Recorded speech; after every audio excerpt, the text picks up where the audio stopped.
Hey all, it's Matt, your average gamer, and for this video we're going to be highlighting the Iron Greatsword in Blood and Heavy Affinity for a bunch of different builds, 5 different builds you can do to get a lot of damage out of it because it has really good base damage and scales well in Heavy Affinity for the weight.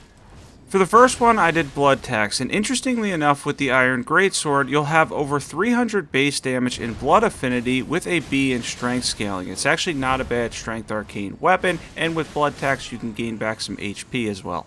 Repeating Thrust actually does a little bit more damage. Blood Tax seems to have a little bit of a damage reduction to it, but that being said, we can get back HP. For equipment, we have the Iron Greatsword and Blood Affinity with Blood Tax, Dragon Communion Seal, we have the White Mask on, Shard of Alexander, Rottenwing Sword Insignia, Melissen's Prosthesis, Lord of Blood's Exaltation, Thorny Tier, Faith Tier. Jump into stats.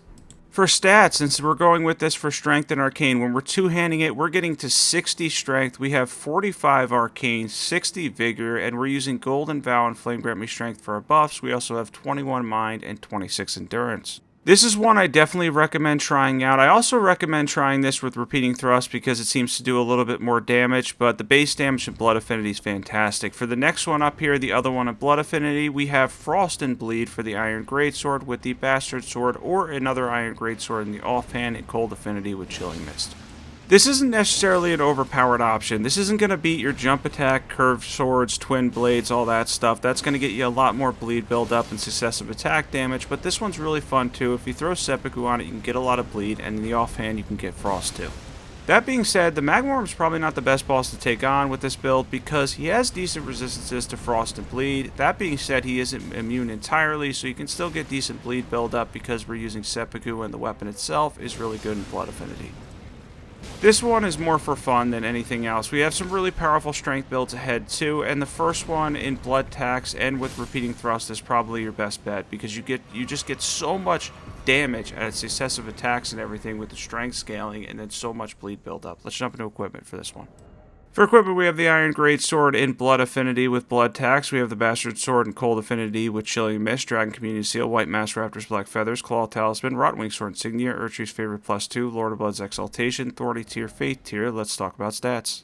Same stats as the first build, but anybody that's using this timestamp, by the way, you can throw in Swarm of Flies if you want to get some more bleed build up from a distance. We're using Golden Vow and Flame Grant Me Strength. We have 60 Vigor, 21 Mind, 26 Endurance, 40 Strength, and 45 Arcane. And the next one up here is Giant Hunt, which is really good with this weapon. The Iron Greatsword has good scaling and Heavy Affinity too, especially for the weight, and with Giant Hunt you can get a lot of poise damage and a lot of pure physical damage. This is one that's going to be really reliable too. Now for Lion's Claw I still recommend Guts Greatsword because you just get so much damage out of it and then the extra reach, but with Giant Hunt this seems to work really well with the Iron Greatsword. It's a fantastic weapon across the board because it has such good base damage again for the weight. There's a lot of people that like the Iron Greatsword, and there's a good reason for that. As I mentioned, the weight is reasonable, the damage is great, you get an A in strength scaling, you get a B with 300 base damage and Blood Affinity too. It truly is a phenomenal weapon. Yeah, I looked into all the base damage for this weapon across the board. I mean, you could put this in Poison Affinity and still get reasonable damage out of it because you'll probably get around the same base damage, which is going to be over 300, and then that B in strength scaling, so solid. Definitely a reliable weapon, and this is a reliable Ash too. Let's jump into equipment. We have the Iron Greatsword and Heavy Affinity with Giant Hunt, any seal for buffs. You can check out the armor set there. We have the Shard of Alexander, Ritual Swords Talisman, Green Turtle Talisman, Ritual Shield Talisman, Crimson Burst Crystal Tier, Faith Tier. Let's talk about stats for this one. And for stats in Heavy Affinity, we have 60 Vigor again, 21 Mind, 26 Endurance, 66 Strength, which is getting us to 99 when we're two-handing this, 33 Faith. If you want to use Howl, you'll get 5% more, 10% more, by the way, with Blood Boil, and we're using Golden Vow and Flame Grant Me Strength. And the next one up here is probably my favorite on the list, and this is going to be Cold Braggart's Roar, which will give us a good amount of scaling in strength, and also we're going to get Frost build up, and then with the Roars as well, you get a status effect multiplier, so it's really easy to proc Frost this way. So the concept here is to use the Alter charged attacks, by the way, which are boosted by the Axe Talisman and the Charged Tier, so you can get a lot of damage out of them, and that status effect multiplier, I believe it's 3 times the amount of status, so you're going to get 3 times the Frost build-up, and then after you proc Frost, a 20% debuff, so you can hit even harder. Definitely a reliable strength build. Now you can do this build with Guts Greatsword too and you'll get more damage out of it, but keep in mind you're going to have more weight there and some of the animations and stuff can be a little bit longer on the heavier weapons. That being said, the Iron Greatsword still hits incredibly hard. If you're seeing this on screen here, we're on New Game Plus 7. This is mainly side bosses because it's my alternate channel, but the damage is substantial. Yeah, and in the end here, the posture break that you get to, because you're going to get poise damage this way with the alter charge attacks as well, and I believe we got 2 frost procs throughout that battle, and it ended quickly. That was actually pretty much a beatdown. Really enjoyable build. I absolutely recommend this one. It's an absolute blast to use. It's probably my most recommended one on this list. Let's jump into equipment.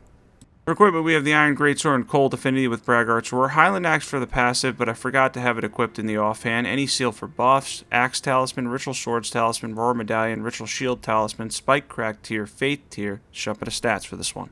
And for stats, it's the same on the final 3, but for anybody that's using this timestamped, I will go through them quickly. 60 Vigor, 21 Mind, 26 Endurance, 66 Strength, 99 when we're two-handing, 23 Faith, 33 with the Faith tier if you want to use Howl, and we're using Golden Vow and Flame Grant Strength. The final one up here is Wild Strikes, which is another one that's really fun and can build up on a lot of successive attacks, though this dragon ends up being a little bit of a frustrating fight. That being said, if you're wondering why I'm not using Howl for these ones, it's because I didn't want to take the additional damage for 5% more. I decided to opt for Flame Grant Me Strength for the purpose of this video. By the way, if you're not subbed to this channel, make sure to sub to this channel if you're looking for weapon showcases and some of the off-meta stuff too that we do on here, and we're going to be highlighting different weapons. If there's a weapon that you want to see highlighted, by the way, comment below and I'll take a look into it.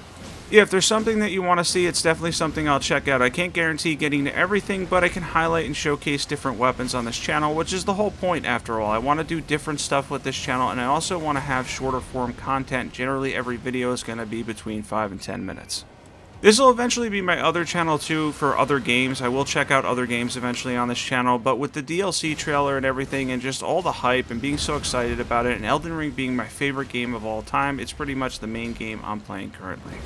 Yeah, that DLC trailer got me absolutely hyped. I loved it. I didn't see a lot of criticism as far as the trailer. I saw a lot of positive things as far as that trailer goes. It got a lot of people excited. I saw many people saw it more than 10 times because it was just so good. It cannot wait till June. Anyways, let's jump into equipment for this one. For equipment, we are going to have, apparently I'm bowing first, I totally forgot about that. For equipment, we have the Iron Greatsword and Heavy Affinity with Wild Strikes on it. Any seal for buffs. You can check out the armor set there. Rotten Wing Sword Insignia, Millicent's Prosthesis, Ritual Shield Talisman, Shard of Alexander, Thorny tier, Faith tier. Jump into stats for this one. And for stats here, we have 60 Vigor, 21 Mind again, 26 Endurance, 66 Strength. Keep in mind you have that 1.5 times bonus when you two-hand, so that'll get you to 99. We have 20 Dexterity, 15 is our base, but we're using Millicent's Prosthesis, 33 Faith with the Faith tier, and our buffs are Golden Vow and Flame Grant Me Strength. Thanks for watching this one. I really appreciate everybody that's checked out this channel and everybody that's been checking out the main channel. It was a really busy weekend for Elden Ring. I am looking forward to the future of not only this channel, an awesome community, but also Elden Ring itself. The DLC has me absolutely hyped. That being said, I had a cold the past weekend, so I'm finally maybe going to get the chance to rest and then work on some videos for next weekend. I am really, truly looking forward to this. I appreciate the awesome growing community. Be sure to sub to this channel as well. Thanks for watching.